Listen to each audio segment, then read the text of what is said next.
Здравствуйте, дорогие друзья! Мой репортаж, который я представляю сегодня, я делала с огромным удовольствием. Во-первых, я обожаю озеро Лиман, особенно летом, когда небо и вода становятся одного голубого цвета.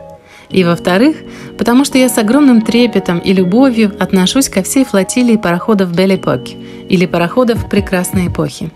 Эти благородные гиганты являются огромной гордостью не только генеральной компании навигации, но и всей романской части Швейцарии. Построенные в начале прошлого века, а некоторые и того раньше, они имеют огромный успех как у местного населения, так и у туристов, для которых круиз по озеру Лиман является уже неким ритуалом. Я стараюсь как можно чаще выбираться на озеро и, безусловно, предпочитаю это делать на пароходе Belle Époque. Сегодня я вас познакомлю с моим любимцем – пароходом Швейцарии, или, как его называют, адмиралом флотилии. Bonjour Monsieur Hochger. Bonjour. Je suis ravie d'être ici. Donc nous sommes sur le bateau La Suisse, un bateau qui appartient justement à ces bateaux Belle Époque, donc qui sont là, qui naviguent depuis déjà plusieurs dizaines d'années. Oui. Et l'idée aujourd'hui, c'est de découvrir l'histoire un petit peu de ce bateau et par conséquent découvrir un peu l'histoire de la navigation suisse. Oui. Donc je vous propose peut-être de commencer juste par une petite présentation. Expliquez-nous un peu voilà, votre rôle, votre fonction. Alors, je travaille depuis 5 ans à la CGN. Je m'occupe des relations avec les partenaires touristiques, les offices de tourisme, les organismes de voyage.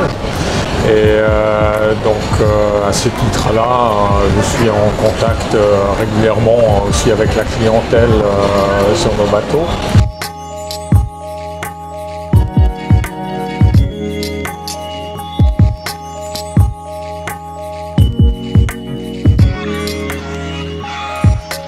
La CGN fêtera bientôt, dans 2 ans, ses 125 ans d'existence.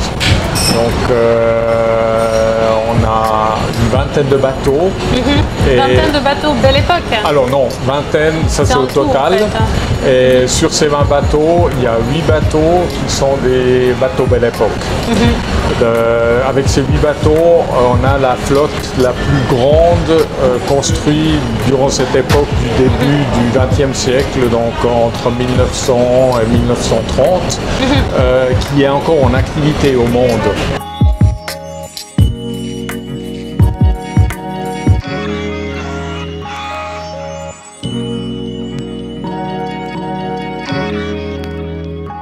Donc on a un bateau de plus que nos amis sur le lac des 4 cantons, donc on est très fiers. Assez fiers, oui. Et donc ces 8 bateaux naviguent dans les différentes parties du Léman. Il y a certains qui sont basés à Genève, d'autres à Lausanne, et puis il y a également des bateaux qui circulent ici autour de la partie du Haut-Lac avec Vevey, Montreux et Chinon.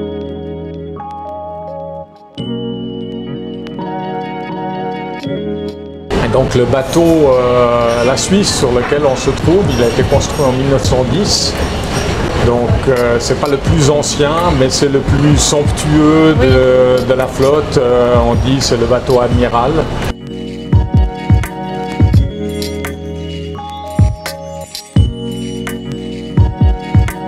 C'est aussi le premier qui a vraiment subi une rénovation très importante. Parce que ces bateaux, effectivement, ont été construits il y a pratiquement 100 ans. Donc tous les 30 ans, on doit faire des rénovations relativement complètes.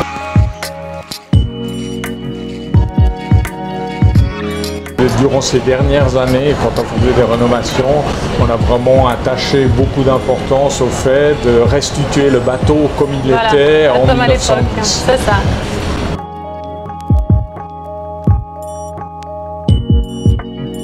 Ça passe justement par un démontage complet de ces bateaux, donc ces rénovations, ça prend environ 1 année et demie.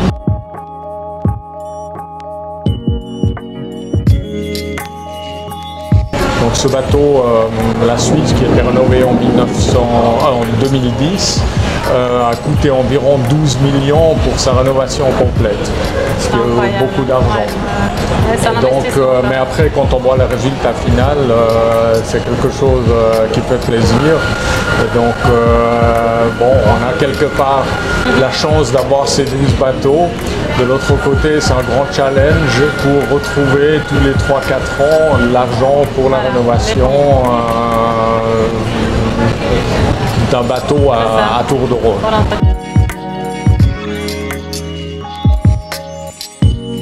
Alors je vous propose qu'on commence la visite pour découvrir le résultat.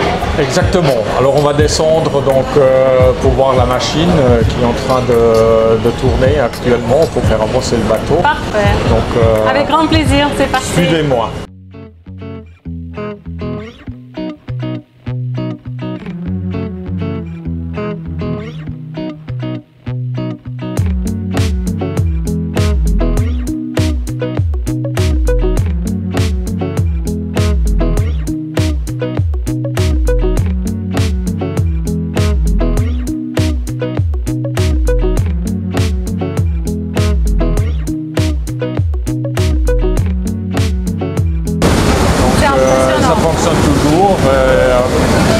C'est un métier aussi avec beaucoup de responsabilités pour les mécaniciens vapeur, parce que c'est finalement eux qui commandent physiquement la machine. Le capitaine, lui, il donne l'ordre depuis la timonerie, donc il dit avancer, reculer, lentement, rapide, mais c'est lui qui fait la manipulation sur la machine.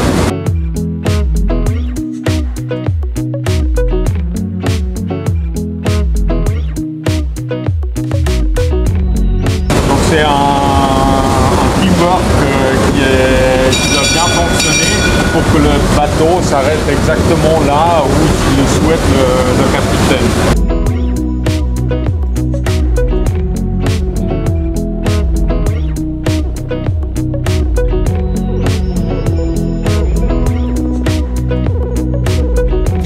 Donc pour le petit rappel, à l'époque, le bateau il fonctionnait avec du charbon. Exactement. Et après, on a passé au mazout. Exactement. Ce bateau a été transformé en 1960 avec un brûleur à mazout et donc depuis il fonctionne donc plus au charbon. Donc à l'époque, il n'y avait pas que 2 personnes dans la salle de machine. Il y avait encore 2 personnes qui étaient en train de piocher le charbon pendant tout le trajet.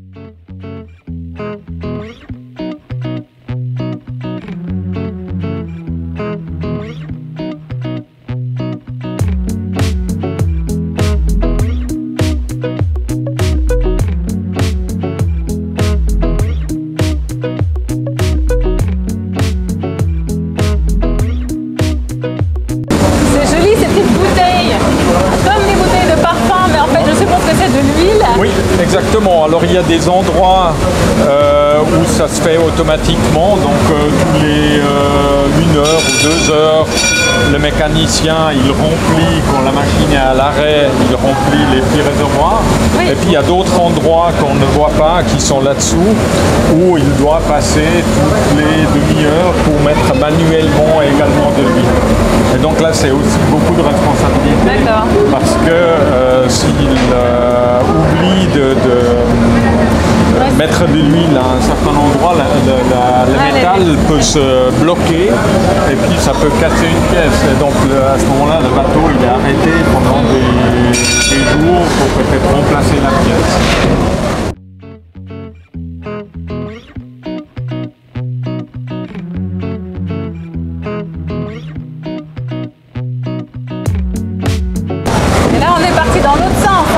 Oui, là, il fait juste des petites manipulations pour avancer, pour se mettre au débarcadère.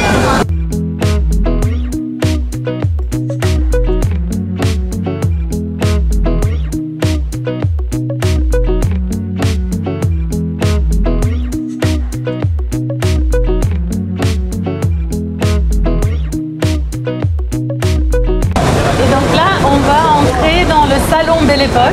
Exactement. Qui porte bien son nom. Exactement, donc qui est également comme la machine qui est d'origine.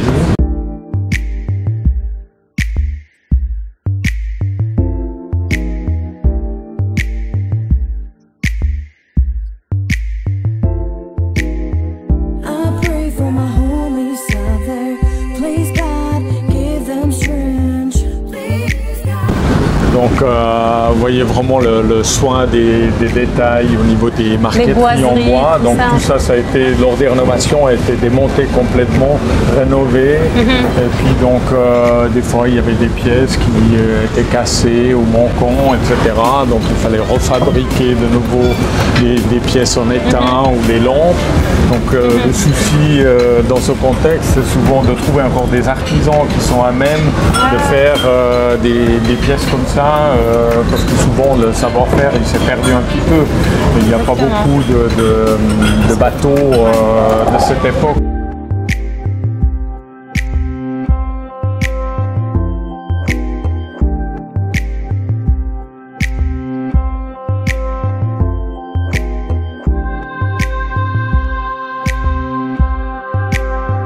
Quand on regarde les détails, c'est carrément la sculpture sur bois. Ah oui, oui, oui. C'est ça.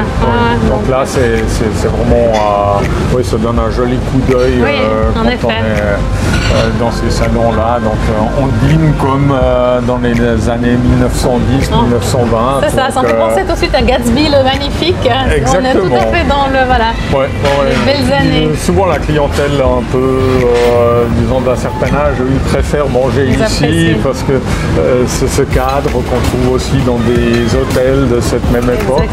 Et, tandis que la clientèle plus jeune, ils préfèrent être sur le pan supérieur où il y a une meilleure vue. C'est très romantique, c'est très joliment mis en valeur. Pour le bateau La Suisse, lors de la rénovation, alors il y a eu 15 000 contributeurs, donc il y a des gens comme vous et moi qui n'ont peut-être mis que 200 francs, et puis il y en a d'autres, des fondations privées qui ont mis 500 000 francs ou 1 million pour la rénovation du bateau.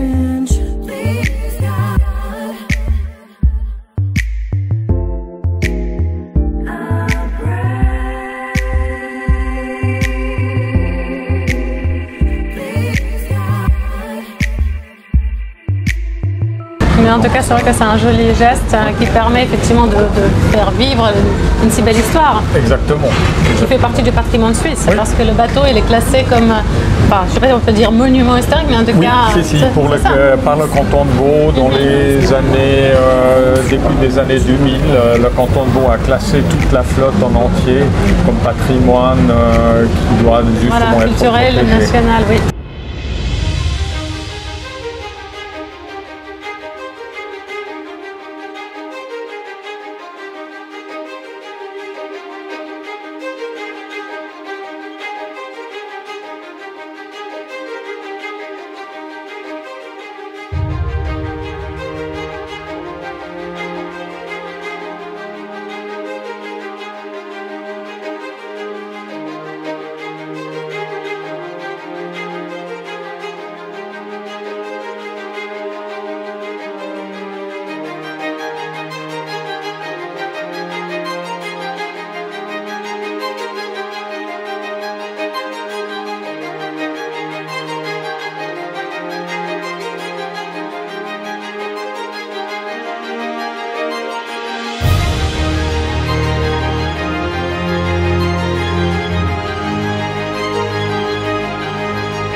Dobry dzień. Dobry dzień. Dobry dzień. Dzień, c'est presque un peu plus polonais. Ah oui, dobry dzień. Ça c'est ukrainien plutôt. Non. Spasibo. Exactement. Bonjour Patrick, merci pour ce petit moment de découverte. En tout cas pour moi c'est un grand honneur d'être avec le capitaine dans cette cabine, enfin qui porte le nom, c'est pas une cabine vraiment. C'est une timonerie on appelle ça. Timonerie, voilà. Donc c'est une grande première pour moi. Est-ce que vous pourriez expliquer un petit peu qu'est-ce qui se passe ici, voilà, le monde du capitaine, à quoi ça ressemble? C'est le cœur un peu du bateau, hein, c'est là où on pilote le bateau. Voilà, donc ça se passe ici, hein, toutes les commandes sont ici. Et puis c'est là où on passe la majeure partie de notre temps, hein, donc à piloter le bateau, puisque tout se passe bien. Les manœuvres d'accostage, on les fait depuis les extérieurs. D'accord. Voilà. Donc c'est un bateau vapeur. Hein. C'est ça, oui, on a déjà vu effectivement de pu voir. 1910. Et puis on fonctionne encore à l'ancienne, donc on fait des arrivées, des manœuvres, comme à 1910. Comme à l'époque, voilà. Exactement.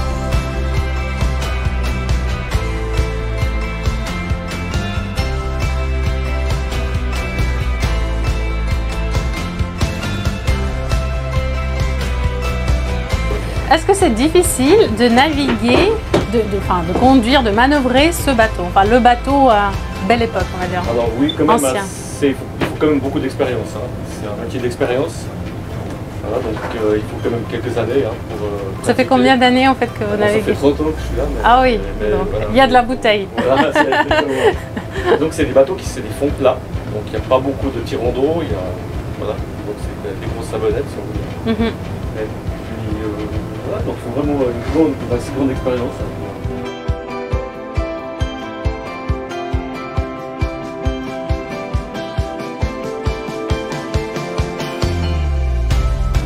Est-ce que c'est un bateau qui va vite? Parce qu'on n'a pas l'impression qu'il avance vraiment vite. Enfin, on a l'impression de glisser gentiment, mais Alors, pour l'arrêter, typiquement, là au loin, on voit une petite barque. Mais... Oui. Alors, donc, le problème, c'est qu'ici, on n'a pas une commande directe sur la machine. On doit appeler le mécanicien. D'accord. C'est lui qui fait la manœuvre devant sa machine. Il va faire marche arrière, en fait, oui, c'est ça? Exactement.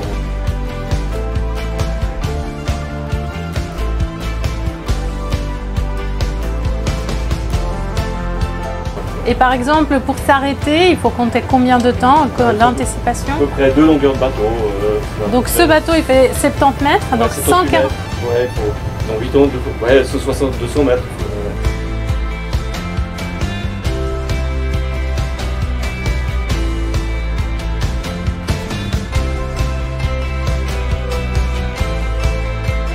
C'est magnifique. Hein.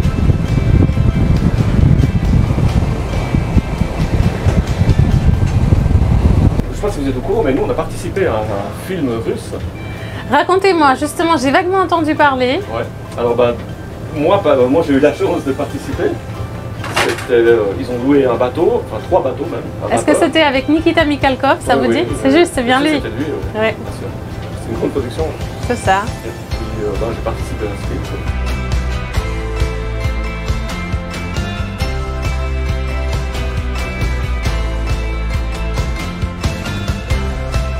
Ah, il y avait 3 bateaux. D'accord.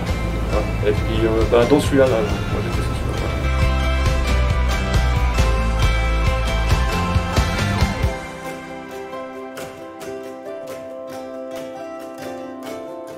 Mais alors là, ça c'est le bonus. Je ne m'attendais pas du tout à avoir voilà, une révélation comme ça. Le film s'appelait Soundstream.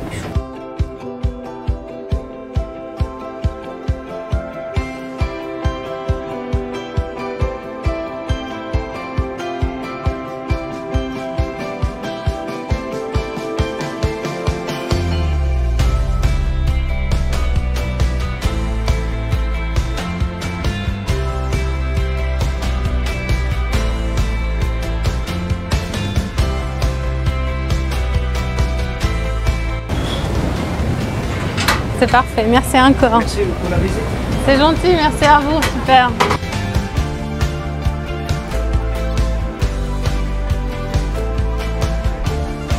Le bateau La Suisse, ça représente combien de personnes?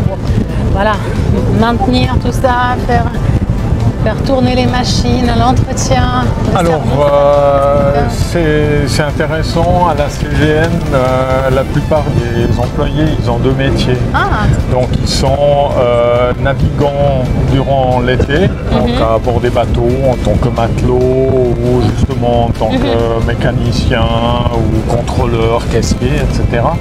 Et durant l'hiver, quand ces bateaux ne sont pas en navigation, ces personnes-là travaillent à notre chantier naval. Ah.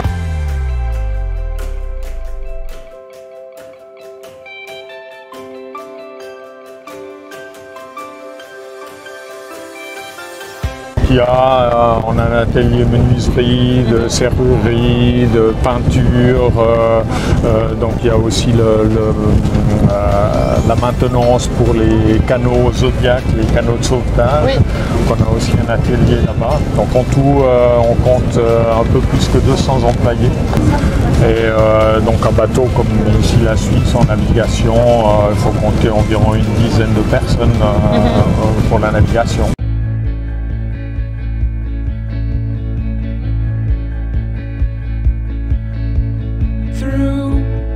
Monsieur Oeschger, merci infiniment pour cette visite. J'ai eu beaucoup de plaisir à découvrir ce bateau. Je vais certainement revenir très bientôt. Ah ben, avec plaisir. C'était aussi un plaisir de vous accueillir à bord et de vous faire découvrir ces magnifiques bateaux Belle Époque qui font partie du paysage lémanique. Donc à bientôt. Je vous souhaite ce bateau de très longue vie encore et une belle histoire, qu'elle continue le plus longtemps possible. À bientôt, passez une belle journée. Merci bien. Merci, au revoir.